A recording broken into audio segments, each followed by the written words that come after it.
তাহলে ভাইরা আমরা কিন্তু অ্যারোমেটিক শুরু করছি, বেঞ্জিনের বিক্রিয়া দেখছি, বেঞ্জিনের বিক্রিয়ার কৌশলও দেখছি। আজকে আমরা কিছু সমানুতা বা বেঞ্জিনের অবস্থান নিয়ে একটু কথা বলবো। যে অবস্থানটা অ্যাকচুয়ালি আজকে হেডিংয়ে লিখা হচ্ছে অবস্থান। অবস্থান আমরা দেখো, আমরা কিন্তু অ্যালিফেটিক হাইড্রোকার্বনের নামকরণ করছিলাম অনেক দিন ধরে। নামকরণ ঠিক এখানে করবো না, যতটুকু আমাদের না জানলেই নয় ততটুকু নামকরণ আমরা একটু শিখবো বা ততটুকু অবস্থানটুকু চেনার চেষ্টা করবো আমরা। ওকে, দেখি আমরা একটু বেঞ্জিন যখন আমরা প্লট করি তাহলে বেঞ্জিনটা দেখতে এরকম থাকে। হ্যাঁ, এইটা হচ্ছে আমার বেঞ্জিন বলয়। আমার এখানে ধরো এখানে আমার একটা টলুইন নিলাম আমি। যদি আমি নিই বেঞ্জিনের মোট কার্বন সংখ্যা হচ্ছে 6, তাহলে এইখানে আমার নাম্বারিং যদি আমি করি এটার, তাহলে এটা হচ্ছে আমার 1 নাম্বার কার্বন, এটা হচ্ছে আমার 2, এটা হচ্ছে আমার 3, এটা হচ্ছে আমার 4, এটা হচ্ছে 5, এটা হচ্ছে 6। আচ্ছা, এটা একজন বললো যে ঠিক আছে এটা ওকে। আরেকজন আমাকে বললো যে ভাই না, আমি তো এটা 1 ধরে আমি এটাকে 2 ধরতে পারতাম, এটাকে তো আমি 3 ধরতে পারতাম, এটা 4 4, এটাকে আমি 5 ধরতে পারতাম, আর এটাকেও 6 ধরতে পারতাম। কোনো কি সমস্যা আছে? একটু বলো তো, কোনো সমস্যা আছে কি? এখানে কিন্তু কোনো সমস্যা নাই, আমি আমার ইচ্ছা মতো ধরতে পারি, যতক্ষণ না এখানে এক্সট্রা কোনো আর প্রতিস্থাপক আমার কাছে না আসে। খালি একটাই টলুইন আছে বা একটাই প্রতিস্থাপক আছে, এর উপর বেস করে আমি ডান দিক থেকেও নাম্বারিং করতে পারি, বাম দিক থেকেও নাম্বারিং করতে পারি। ওকে, তো এবার বিষয়টা আসলো যে এই যে অবস্থানগুলো এদের কিন্তু নাম আছে। বেঞ্জিনের অবস্থানের নাম মোট 3টা, অর্থ, প্যারা এবং মেটা। এটা মনে রাখবা। কি কি বললাম আমি? অর্থ, প্যারা, হ্যাঁ এটা প্যারা, আর একটা হচ্ছে মেটা। বেঞ্জিনের অবস্থানগুলোর নামে 3টাকে বলা হয়, একটা হচ্ছে অর্থ অবস্থান, একটা হচ্ছে প্যারা অবস্থান, একটা হচ্ছে মেটা অবস্থান।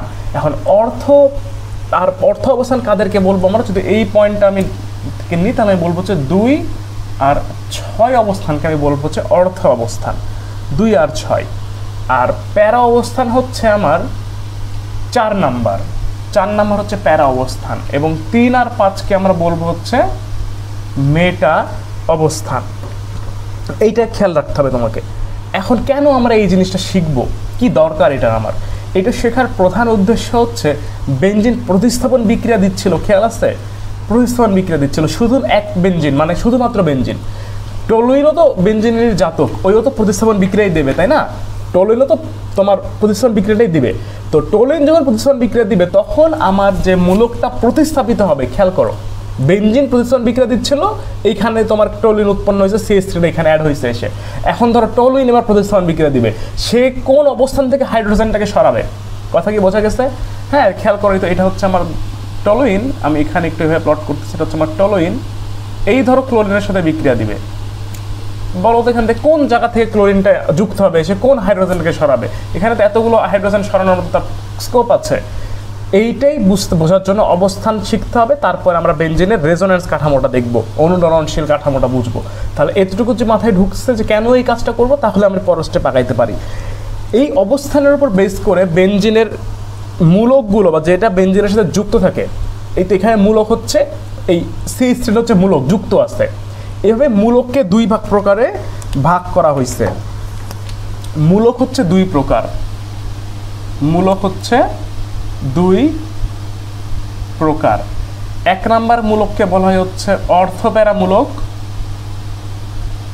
অর্থপ্যারা মানে একই সাথে কিন্তু এবার অর্থপ্যারা। আর 2 নাম্বারকে বলা হয় হচ্ছে মেটা। 2 নাম্বারকে বলা হয় হচ্ছে মেটা নির্দেশক মূলক। নির্দেশক বলা হয় এদেরকে, মূলত নির্দেশক। হ্যাঁ, একটা হচ্ছে আমার অর্থপ্যারা আর একটা হচ্ছে মেটা। এগুলো হচ্ছে অর্থপ্যারা নির্দেশক, আর এটা হচ্ছে মেটা নির্দেশক। ক্লিয়ার? তো এইগুলো ডিপেন্ড করে, যেমন আমি যদি একটা কথা বলি তোমাকে একটু এটা সহজ করার জন্য, যে আমি তোমাকে একটা জিনিস বলে দিলাম যে CH3 হচ্ছে অর্থপ্যারা নির্দেশক। অর্থপ্যারা নির্দেশক তার মানে বোঝাচ্ছে যে এই ক্লোরিনের 2টা পরমাণু, এই ক্লোরিনের 2টা পরমাণু একটা এসে যুক্ত হবে হচ্ছে এইখানে, খেয়াল করো। হ্যাঁ, এই ক্লোরিনের পরমাণু এসে একটা যুক্ত হবে এই অর্থ অবস্থানে, একটা প্যারা অবস্থানে। এটা তোমাকে ক্লিয়ার করে দিল তারা। তার মানে মূলক চেনাটা খুবই দরকার। মেডিকেল অ্যাডমিশন টেস্ট, তোমার ভার্সিটি অ্যাডমিশন টেস্টে খুবই আসে, বা তোমার HSC-তেও আসে যে নিচের কোনটি অর্থপ্যারা নির্দেশক, নিচের কোনটি মেটা নির্দেশক। আমি একটা শর্টকাট সিস্টেম সবার আগে বলে দিই। শর্টকাট না, এটা অ্যাকচুয়ালি মানে সিস্টেমই, আমাদের মিজার মানে হিসাব করতে গেলে বা বুঝতে গেলেও এটা লাগবে। সেটা লিখে রাখো, যে সকল মূলকে পাই বন্ড বিদ্যমান, পাই বন্ড বিদ্যমান তারা হচ্ছে মেটা নির্দেশক, তারা মেটা নির্দেশক। বিষয়টাকে বোঝা গেছে যে সবে পাই বন্ড বিদ্যমান তারা হচ্ছে আমার মেটা নির্দেশক। এতটুকু যদি আমরা বুঝতে পারি তাহলে আমি কিছু এক্সাম্পল তোমাদের সামনে এবার সেট করব। কয়েকটা এক্সাম্পল হিসাবে তুমি লিখো হচ্ছে এখানে বন্ড COOH, এটা হচ্ছে আমার একটা বন্ড OH, একটা বন্ড NH2 একটা, তারপর আমি তোমাকে বলতে পারি বন্ড NO2 একটা। আমি 4টা এক্সাম্পল দিলাম ভাই, এই 4টার মধ্যে প্রত্যেকটা পরীক্ষায় কোশ্চেন আসে ভাই, একদম খুব ইম্পর্টেন্ট এই যে কটা জিনিস। তোমাকে বলা হলো যে এই 4টা মূলক কে কি নির্দেশক, কে কি নির্দেশক, একটা হচ্ছে অর্থপ্যারাকে আর একটা মেটাকে। এই ক্লাসটা কিন্তু খুবই ইম্পর্টেন্ট, কারণ এই ক্লাসে আমি একই সাথে রেজোনেন্স তোমাকে বোঝাবো। এখন যেটা দাঁড়াবে যে আমি একটু এদের গঠনটাকে যদি চিন্তা করি, আমি এই ওপরের কনসেপ্টটা বেস করে, তাহলে আমি বলবো হচ্ছে COH দেখে কিছুটা এরকম, COOH, এখানে একটা পাই বন্ড আছে না, পাই বন্ড আছে না, তাহলে আমি বলতে পারি হচ্ছে এটা হচ্ছে আমার মেটা, মেটা বন্ড COHটা মেটা। তুমি পরেরটা যদি খেয়াল করো, ও দেখতে কিন্তু এখানে কোনো কিন্তু পাই বন্ড নাই, এখানে কিন্তু সবই সিগমা বন্ড। তাহলে এটা কি বলতো, অর্থ প্যারা, অর্থ প্যারা, ওপি নির্দেশক, অর্থ প্যারা নির্দেশক। তুমি পরেরটা খেয়াল করো, NH2 NH, দেখো এখানেও কিন্তু কোনো পাই বন্ড নাই, এটাও কি বলতো, এটাও কিন্তু অর্থ প্যারা, এটাও অর্থ প্যারা নির্দেশক, অর্থ প্যারা নির্দেশক NH2। আপাতত এতটুকু তোমরা এতটুকু বোঝো, তারপরে জিনিসটা বুঝে যাবো খুব সিম্পলি। এবার বলতো NO2 বোঝার আগে তোমাকে NO2 এর বন্ডটা ক্লিয়ার করতে হবে। NO2 কিন্তু এইভাবে থাকে, হ্যাঁ, NO এই তো, আর একটা সন্নিবেশ বন্ধনের সাহায্যে তোমার অক্সিজেন থাকে, একটা সন্নিবেশ বন্ধন, এটা সন্নিবেশ বন্ধন চ্যাপ্টার 3, পেপার 1 চ্যাপ্টার 3-তে এটা ক্লিয়ার করা যে এটা সন্নিবেশ বন্ধনের মধ্যেই পড়তেছে। তাহলে এটা কি বলতো, NO2টা কিন্তু মেটা নির্দেশক। খেয়াল করো এই কটা অপশন আমি তোমাকে বলে দিলাম না, এর ভেতরে তুমি কোশ্চেন পাবা মাস্ট, এখান থেকে কোশ্চেন হর হামেশাই এসে থাকে। তাহলে আমি যে জিনিসটা তোমাকে এতক্ষণ ধরে বোঝালাম, এটার একটা সিগনিফিকেন্স দেখি আমরা এই বিক্রিয়াটাই আমরা একটু আরেকবার দেখব যে অ্যাকচুয়ালি এর কাজটা কি। যেমন আমার এটা হচ্ছে আমার টলুইন, এই বিক্রিয়াটা ঘটাতে হলে আমার 2 মোল নিতে হয়, কারণ কি আমি বুঝতে পারছি অলরেডি, হ্যাঁ। এইটা নিলে আমার এইখানে আমি বিক্রিয়াতে অবশ্যই আমার একটা FeCl3 অ্যাড করতে হবে, কারণটা আমি বলে দিচ্ছি, কারণটা তোমার জানা লাগবে। তো এইখানে উৎপন্ন হবে কি জানো, এই দেখো বিষয়টা খেয়াল করো একটু, ওইটা তো বোঝানোর জন্য এই পাশে করছিলাম, এটা মূল বিক্রিয়া। একটা ক্লোরিন অর্থ অবস্থানে এসে যুক্ত হবে, আর আরেকটা ক্লোরিন এসে টলুইনের সাথে এই প্যারা অবস্থানে যুক্ত হবে, কারণ কি, আর CH3, এই তো CH3 তো কিন্তু তোমার এই তো এটা যে যুক্ত থাকবে, মানে যদি এই জায়গায় OH যুক্ত থাকতো তাহলে একই বিক্রিয়া দিত, যদি NO2 থাকতো তাহলে শুধু প্যারাতে এসে যুক্ত হতো। CH3, এখানে একটা এক্সাম্পল আমি অ্যাড করে দিই, সেটা হচ্ছে তোমার CH3। দেখো এখানেও কিন্তু সবগুলো সিগমা বন্ড, তাহলে এটাও কি বলতো, অর্থ প্যারা নির্দেশক। দেখো অর্থক্লোরোটলুইন, এর নাম হচ্ছে কি অর্থক্লোরোটলুইন, ক্লোরোটলুইন, এটা হচ্ছে M ক্লোরো বা মেটা ক্লোরোটলুইন, টলুইন। বিষয়টা কি ক্লিয়ার, বোঝা গেছে? Very good. এবং সাথে 2টা H সেল উৎপন্ন হবে। এই টলুইনকে নিয়ে আমার একটা স্পেশাল কথা আছে এবং এই বিক্রিয়াটা খুবই দরকারি এই জায়গাতে। টলুইনের স্পেশাল কথাটা হচ্ছে, টলুইনের একটা বৈশিষ্ট্য আছে, এটা ঢাকা ভার্সিটিতে এর আগে অনেকবার আসছে, প্লাস বিভিন্ন জায়গায় আসছে, যে টলুইন এটি একই সাথে অ্যালিফেটিক ও অ্যারোমেটিক, অ্যালিফেটিক ও অ্যারোমেটিক উভয় ধর্ম শো করে। এই অ্যান্সারটা একটু জাস্টিফাই করা যাবে, এই অ্যান্সারটাকে অবশ্যই জাস্টিফাই করা যাবে যে টলুইন একই সাথে অ্যালিফেটিক ও অ্যারোমেটিক উভয় ধর্মই শো করে। ক্লিয়ার? দেখো খেয়াল করে, এটা কিন্তু অ্যারোমেটিক ধর্ম, উপরে যে বিক্রিয়াটা আমরা দেখছি এটা কিন্তু তার অ্যারোমেটিক ধর্ম, কারণ সে বলয় থেকে ক্লোরিনকে H প্রতিস্থাপন করে দিচ্ছে। বেনজিনের বলয় থেকে পরিশ্রম করে দিচ্ছে। কিন্তু এই বিক্রিয়াটা যদি হ্যালোজেন বাহক, এই খেয়াল করো ভাই, এটা কিন্তু পড়াইছিলাম, হ্যালোজেন বাহক যদি না থাকে তাহলে বিক্রিয়াটা কেমন চেঞ্জ হয়। হ্যালোজেন বাহক যদি না থাকে তাহলে বিক্রিয়াটা কিন্তু চেঞ্জ চলে আসে। সেটা একটু খেয়াল করো। যদি আমি টলুইনটাকে এভাবে দিতাম যে টলুইন, আমার টলুইন এটা, এখানে আমি Cl2 অ্যাড করছি এবং হ্যালোজেন বাহক অ্যাড না করে আমি এখানে টেম্পারেচার দিচ্ছি 110 ডিগ্রি সেলসিয়াস, তাহলে ঠিক একইভাবে মিথেনের যেভাবে ক্লোরিনেশন হতো না, ঠিক এই CH3 কিন্তু এইভাবে একটা ক্লোরিনেশন এখানে উৎপন্ন হবে। দেখো এই জিনিসটা হবে এখানে CH2Cl প্লাস HCl, ওটা হতেই থাকবে। এর পরের স্টেপে কী হবে বলো? এগুলো কি আমরা পড়ছি না? এগুলো কিন্তু আমরা পড়ছি, মানে এগুলো একদম পড়ি নাই, মানে এই ধরনের জিনিস কিন্তু আমরা পড়ছি ওই সেম 110 ডিগ্রি। এরপর কি বলো তো, এখান থেকে আর একটা এইচ প্রতিস্থাপিত, অ্যারিফিলিক ধর্ম অ্যালিফেটিক মূলক থেকে এইচ প্রতিস্থাপিত করতেছে, এখানে অ্যারোমেটিক থেকে প্রতিস্থাপন করতেছিল। এটাই আমি অ্যাকচুয়ালি ওখানে তোমাকে বোঝাইছি। এইটা হচ্ছে CHCl2, বুঝতে পারতেছো? আর একটা এইচ প্রতিস্থাপিত হয়ে গেল। এর পরের স্টেপে এসে CHCl2-র সাথে ক্লোরিন আরেক দফা রিঅ্যাক্ট করবে 110 ডিগ্রি সেলসিয়াস তাপমাত্রায়, এখান থেকে উৎপন্ন হবে হচ্ছে CCl3। এইটার নামকরণগুলো যে খুবই ইম্পর্টেন্ট, এর নামকরণগুলো খুবই ইম্পর্টেন্ট। এইটার নাম কি, এটার নাম কি, খুবই সুন্দর, এবং এই নামটার জন্য এই কোশ্চেন অনেক টাইমে এসে থাকে। এইটার নাম হচ্ছে বেনজাইল ক্লোরাইড। কি বললাম? Benzyl chloride. এটার নাম হচ্ছে বেনজাল ক্লোরাইড। এটার নাম হচ্ছে বেনজো ক্লোরাইড। নামগুলো কি মনে থাকবে ভাই? এই নামকরণগুলোর জন্য আমি এত কষ্ট করে এই বিক্রিয়াটা তোমাকে পড়ালাম। হ্যাঁ, বেনজাইল ক্লোরাইড, বেনজো ক্লোরাইড, একদম শুরু থেকে শেষ পর্যন্ত বিষয়টা আসবে। বেনজাইল মানে একটাই প্রতিস্থাপিত হয়েছে, দ্বিতীয়টা হচ্ছে বেনজাল, তৃতীয়টা হচ্ছে বেনজো। এইটা একটু সহজে মনে রাখার জন্য আমার কাছে একটা ছোট্ট টেকনিক আছে, ছোট্ট ট্রিক্স আছে। তুমি এতটুকু মনে রাখবা যে জাইল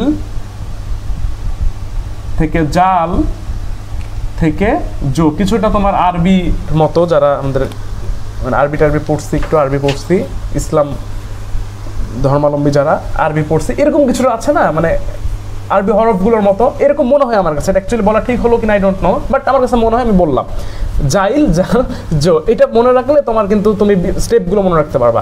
একটা এইচ প্রতিস্থাপিত হয়েছে, আর একটা এইচ প্রতিস্থাপিত হলো আরেকটা, ওই থেকে অবশ্যই খেয়াল রাখবা বিক্রিয়ার আগে যেখানে হ্যালোজেন বাহক আছে কি না। যদি হ্যালোজেন বাহক থাকে তাহলে তোমার প্রসেসটা এরকম হবে, যদি না থাকে তাহলে প্রসেসটা এরকম হবে। বেনজাইল ক্লোরাইড উৎপন্ন হবে, বেনজাল ক্লোরাইড উৎপন্ন হবে, লাস্ট অফ অল CCl3 থাকলে হবে হচ্ছে বেনজো ক্লোরাইড। অনেকবার আসছে বিক্রিয়াতে এটা, এবং তোমাদের এটা কিন্তু অবশ্যই পারা লাগবে। এই জিনিসগুলো আমরা দেখলাম, এগুলো আমাদের খুবই মানে নেসেসারি জিনিস এই চ্যাপ্টার পড়তে গেলে। মানে কোনো কিছু আর কি আমি বাদ দিতেছি না, খুব কম জিনিস বাদ দিচ্ছি যেগুলো তোমাদের একদমই কাজ করবে না। এইগুলো একদম মূল টপিকস। হ্যাঁ, এগুলো একদম মূল টপিকস। আমরা যারা অ্যাডমিশন প্রত্যাশী ইন্টারের পরবর্তীতে, তাদের জন্য কাজ করবে। আর ইন্টারমিডিয়েটে তো এখান থেকে কোশ্চেন, ইন্টারমিডিয়েট অ্যাকচুয়ালি একটা সমস্যা কি, যে সমস্ত জায়গা থেকে কোশ্চেন করার স্কোপ থাকে না। হ্যাঁ, কিছু জিনিস তোমার রিটেনে অ্যাড করবে না, রিটেন তো তোমার সিকিউ তো 5টা অ্যান্সার করতে হয়, চ্যাপ্টার এতগুলো, কোথা থেকে তোমাকে এতগুলো কোশ্চেন, তারা তোমার এতগুলো সম্ভাব্য কোশ্চেন তো দেওয়া যায় না। কিন্তু অ্যাডমিশন টেস্টে কিন্তু আমাদের কাছে সব কিছু দেওয়ার একটা পসিবিলিটি থাকে। যেটা আমরা মনে করি যে একটু লেস ইম্পর্টেন্ট, ওইটাই অ্যাডমিশন টেস্টে বেশি ইম্পর্টেন্ট। এটা যদি একটু মাথায় রেখে এই বিক্রিয়াগুলো তুমি মাথায় রাখতে পারো, খুবই সহজ ভাই, অনেক সুন্দর হতো। কেমিস্ট্রির বিক্রিয়াগুলো, অর্গানিকের বিক্রিয়াগুলো তো মজা, তাই কি সুন্দর নামকরণ। এগুলো নামকরণ অন্য কোথাও আছে? অন্য কোথাও কিন্তু তুমি এরকম নামকরণ পাবা না। এটাই দরকার। তাহলে এই 3টা জিনিস হলো। এখন হচ্ছে এই চ্যাপ্টারের আরেকটা কোর জিনিস আমরা শিখব, যাকে বলা হয় হচ্ছে রেজোনেন্স স্ট্রাকচার বা অনুরণনশীল কাঠামো। বেনজিনের রেজোনেন্স এখন আমরা শিখব। হেডিং দাও রেজোনেন্স বা অনুরণন। বেনজিনের রেজোনেন্সটা অ্যাকচুয়ালি এমন একটা জিনিস যে এই যে তুমি একটু আগে এই জিনিসটা বুঝলা বা বিক্রিয়াটা দেখলা যে ভাই আপনি টলুইন দিলেন, ওখানে CH3 ছিল, ওটা একটা অর্থপ্যারা নির্দেশক, ঠিক আছে, আপনার কথা বিলিভ করে নিলাম, কিন্তু ওইটা কিভাবে অর্থপ্যারা নির্দেশক হচ্ছে? কেনই ওই দুইটা অবস্থান থেকেই আমার তোমার কি বলতেছে ওই হ্যালোজেন বাহক বা সরি হাইড্রোজেনের প্রতিস্থাপিত হচ্ছে? আরও তো দুইটা অবস্থান ছিল, কেন টলুইন সেখান থেকে প্রতিস্থাপিত করতেছে না কেন? এটাই বোঝার আছে এখানে। প্রথমত রেজোনেন্স স্ট্রাকচার ডিপেন্ড করে হচ্ছে এই মূলকগুলোর ওপরই, এই মূলকগুলোর ওপরও রেজোনেন্স আছে। আমরা একটু দেখলাম না অর্থপ্যারা নির্দেশক মূলক আর মেটা নির্দেশক মূলক, ওইটার উপর বেস করে রেজোনেন্সটা আসবে। তাহলে একটু দেখি, আমরা প্রথমত দেখবো হচ্ছে অর্থপ্যারা গ্রুপের জন্য, প্রথমে দেখবো হচ্ছে আমরা অর্থপ্যারা গ্রুপের জন্য। ওকে, একটা জিনিস এখানে একটু তুমি মনে রাখো, যেটা অ্যালিফেটিকে আমরা পড়ছি, সেটা হচ্ছে অর্থপ্যারা নির্দেশক হচ্ছে ইলেকট্রন দানকারী গ্রুপ, আর মেটা নির্দেশক হচ্ছে ইলেকট্রন গ্রহণকারী গ্রুপ। এটা একটু মনে রাখো, এটা অ্যাকচুয়ালি মনে রাখতে হবে, কারণ এটা দ্বারাই আমি এটা মানে এই প্রসেসটা দেখাবো, আর প্রসেসটা দেখলে এটা এমনি মনে থাকবে। ওকে, আমি বললাম একটু শুনে রাখো, পরবর্তীতে লিখেও দিব নি। আমি এটা বলতেছিলাম যে বন্ড OH ফেনল মূলক বা তোমার OH মূলক হচ্ছে একটা অর্থপ্যারা নির্দেশক, এটা কিন্তু আমি বলেছি, তাই কি না? দেখো কিভাবে, খেয়াল করো, এটা হচ্ছে আমার বেনজিন, এই স্ট্রাকচারটা কিন্তু অনেকবার আসছে, OH, ওকে, ডাবল, এখানে একটা বন্ড, এখানে একটা বন্ড, এখানে একটা বন্ড, এটা কি ফেনলমূলক না? Very good. দেখো কি হয়, এই অক্সিজেনের দুইটা মুক্ত জোড় ইলেকট্রন আছে, দেখো দুইটা ডট দেখা যাচ্ছে আশা করি, দুইটা মুক্ত জোড় ইলেকট্রন আছে। যেহেতু অক্সিজেনের দুইটা মুক্ত জোড় ইলেকট্রন আছে, এই মুক্ত জোড় ইলেকট্রনকে দান করতে সক্ষম।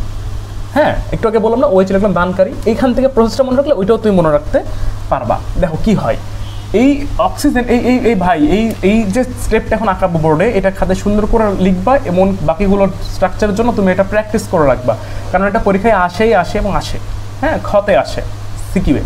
আর ইন্টার অ্যাডমিশন টেস্টে তো বলে দিতে পারে রেজোনেন্স স্ট্রাকচারটা আঁকাও, রেজোনেন্স স্ট্রাকচার, রেজোনেন্স কাঠামোটা প্লট করো। তাহলে কী হবে বলো তো, এই কার্বনকে ইলেকট্রনটা দান করবে, তাই না? একটু উদ্দেশ্যটা একটু ভালো করে খেয়াল করো, পরবর্তী চিত্র এসে 5টা চিত্র হয়, অ্যারাউন্ড 5টাই হয়, হ্যাঁ, এই হ্যাঁ, তাহলে কী করলো বলো তো ভাই, ও ইলেকট্রন দান করলো না এই জায়গাতে, এই দেখো এরকমভাবে দান করলো না, 2টা ইলেকট্রন চলে আসলো কিন্তু এই জায়গায় এখন। হ্যাঁ, এভাবে কেবল মানে এটা একটা মানে একটা অস্থায়ী অবস্থা, এটা হতেই থাকে ভেতরে, 2টা ইলেকট্রন চলে আসলো।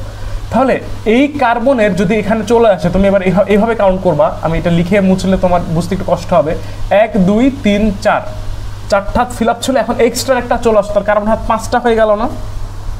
কার্বনের হাত কিন্তু এখন 5টা হয়ে গেছে। তাহলে যেটা হবে, এটা যখন এখানে আসবে, এই হাতটা এই জায়গায় এসে নেগেটিভ চার্জে পরিণত হবে।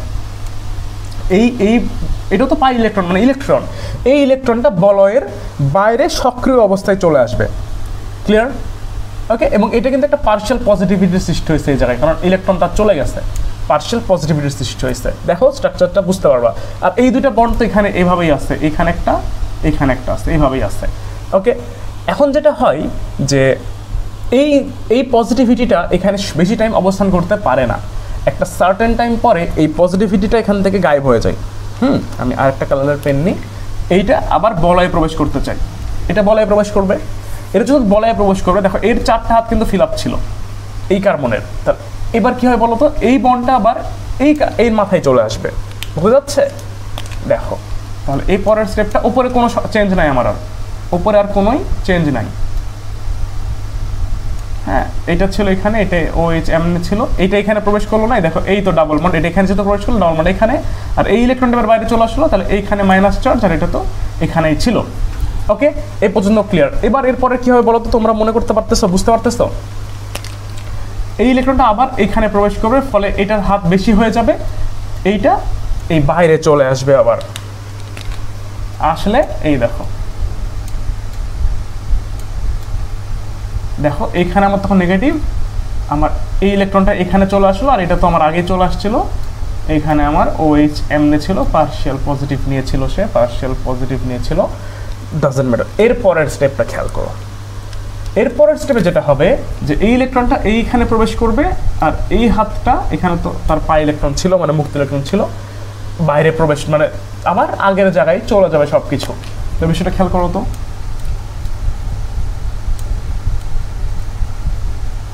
হ্যাঁ, এবার এইখানে আমার বন্ড চলে আসলো, এইখানে বন্ড ছিল, এইখানে বন্ড ছিল, OHO, এই ইলেকট্রনটা আবার এখানে চলে যায়, ডাবল আবার তোমার এই কাঠামোটা সৃষ্টি করে ফেললো।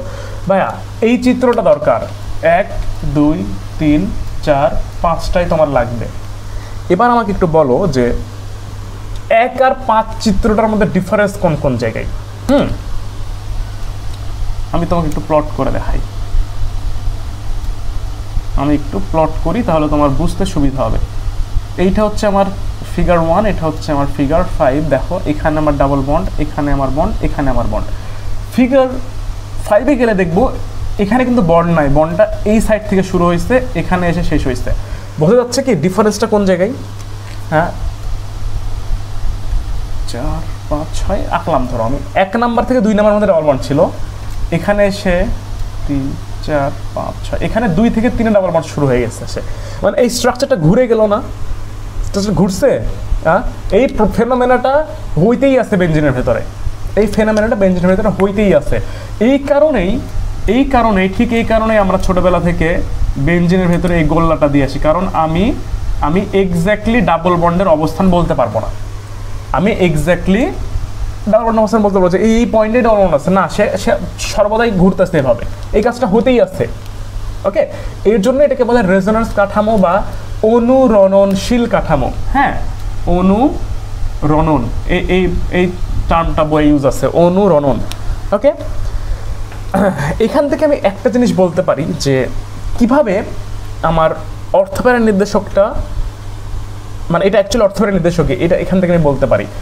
আমি এই চিত্রটা এখানে আঁকছি না, এইখানেই দেখো, এই চিত্রটাতেই দেখো, এই সমস্ত চিত্রটা কিন্তু একীভূত করি। আমি দেখবো কি বলতো, যে একটা সার্টেন টাইম এখানে নেগেটিভ হয়েছিল, একটা সার্টেন টাইমে এখানে নেগেটিভ হয়েছিল, একটা সার্টেন টাইমে এইখানে নেগেটিভ হয়েছিল। তাহলে আমি তো যখন বেঞ্জিন স্টার্ট করি ওই টাইমে বলছিলাম যে বেঞ্জিন ইলেকট্রন আকর্ষে প্রতিস্থাপন বিক্রিয়া দিতে বেশি স্বচ্ছন্দ বোধ করে, বা এটা তার বৈশিষ্ট্যপূর্ণ বিক্রিয়ার ভেতরেই পড়ে। তো কেন অর্থনির্দেশক বোঝা যাচ্ছে এখন একটু সেন্স ক্রিয়েট হচ্ছে। দেখো যেখানে ইলেকট্রন ঘনত্ব বেশি সেখান থেকে সরাইছিল আমার টলুইনের ওই ইয়েটা, দেখো টলুইন থেকে তোমার ক্লোরিন যখন আমি ওখানে মানে প্রতিস্থাপন করছিলাম, এখান থেকে আর এখান থেকে করছিল না। অ্যাকচুয়ালি আমার একটা বিক্রিয়াতে তিন জায়গাতে হয় না, 2 জায়গাতে হইলেই বিষয়টা স্টেবল হয়ে যায়, কিন্তু মাঝে মধ্যে অতীব সক্রিয়তার কারণে 3 জায়গাতেও দেখা যায়, সেটা আমরা দেখবো পরবর্তীতে। তো আপাতত খেয়াল করো যে এইখানে আর এখানে তো যুক্ত হয়েছিল, কারণ এখানে ইলেকট্রন ডেন্সিটি বেশি, এগুলো জায়গায় ইলেকট্রন ডেন্সিটি বেশি। তো এইখানেই আমার মূল কনসেপ্টটা ক্লিয়ার হয়ে যায়, কেন এই 2 জায়গায় যুক্ত হলো না। এবার তাহলে ওই মেটা নির্দেশকের সময় এই 2 জায়গায় যুক্ত হবে, এর কারণ কি হইতে পারে? ওইখানে ইলেকট্রন ঘনত্ব বেশি হবে, ওইটাও আমরা এখন একটু দেখি। এটা কি বোঝা গেছে? OH তো ইলেকট্রন দান করতেছিল। এবার আসা হচ্ছে মেটা নির্দেশকের একটা চিত্র আমরা প্লট করি, যেটাতে আমরা দেখবো হচ্ছে, আচ্ছা তোমাদের একটা হোমওয়ার্ক করে রাখবা, হোমওয়ার্ক হিসেবে তোমরা অ্যামিনেটটা করে রাখবা, বন্ড NH2, এটা একটা বেঞ্জিনের সাথে লাগাই দিবা, দিয়ে এর অনুরণনশীল কাঠামোটা প্লট করবা। এটাও তো করবাই মাস্ট, এটা আরেকবার করবা। এখন লাগবে হচ্ছে আমাদের একটা কি বলবো, ধরো আমি NO2টা নিয়ে কাজ করি। হ্যাঁ, একটা হচ্ছে আমরা মেটা নির্দেশক, একটা মেটা নিয়ে আমরা কাজ করব। ওকে,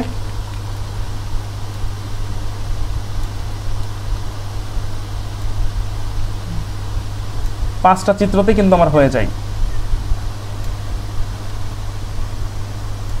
চিত্রগুলোকে প্লট করে নিই, 1 2 3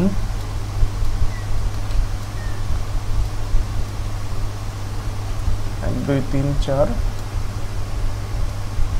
5। ওকে, 5টা বেঞ্জিন আমি আঁকছি, কি হয় একটু আমরা খেয়াল করবো। এবার NO2,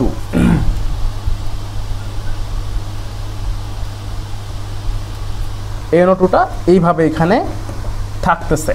ওকে, আমি বন্ড আবার এইভাবে দিচ্ছি, এখানে, এইখানে আর এইখানে। হ্যাঁ, এটা আমার একটু কেমন হয়ে গেছে দেখতে, এই জায়গাটা একটু মুছে প্লট করি আরেকবার, যে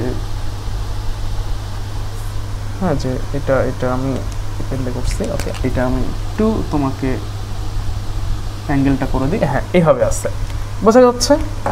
ওকে, এবার যেটা হয় যে অক্সিজেন কিন্তু যুক্ত আছে এবার নাইট্রোজেনের সাথে। তো এবার যেটা করবে, এই অক্সিজেনের কি তড়িৎ ঋণাত্মকতা বেশি না, এর ইলেকট্রোনেগেটিভিটি কিন্তু বেশি, এই কি করবে, এই বন্ধন ইলেকট্রনকে নিজের দিকে টেনে নেবে। নিচে টেনে নেওয়া হয়ে গেছে, তার নাইট্রোজেন পার্শিয়াল পজিটিভ হয়ে গেছে, এবার নাইট্রোজেন কি পার্শিয়াল পজিটিভ হয়ে গেছে। এবারে পার্শিয়াল পজিটিভের এই প্রথম লাইনটা মনে রাখা লাগবে, এখানে এই ইলেকট্রন দিচ্ছে আর এখান থেকে অক্সিজেন এর কাছে টেনে নিচ্ছে তড়িৎ বেশি হওয়ার ফলে, এবং নাইট্রোজেন পজিটিভ হয়ে গেছে। এই নাইট্রোজেনের পজিটিভিটিটা নিরোধ করার জন্য এই ইলেকট্রনটা এই নাইট্রোজেনের কাছে চলে আসবে। বুঝতে পারছো বিষয়টাকে? বোঝা গেছে?